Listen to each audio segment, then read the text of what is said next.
అప్పులు చేసి సంపద సృష్టిస్తామన్నారు తెలంగాణ డిప్యూటీ సీఎం భట్టి విక్రమార్క.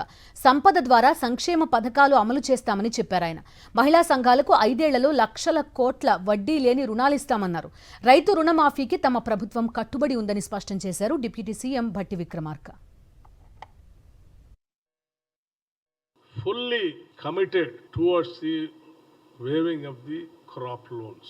రుణమాఫీ మేము చేస్తామని చెప్పిన మాటని తూచా తప్పకుండా అమలు చేస్తాం కూడా. ఎవరికైనా సందేహాలు ఉంటే లేకపోతే ఎవరికైనా రాజకీయ పరమైన ఆలోచనలు ఉంటే వాళ్ళ ఆలోచనలు వాళ్ళు చేస్తూనే ఉండమని చెప్పండి. మేము చేసే పని మాత్రం స్పష్టంగా చేస్తాం.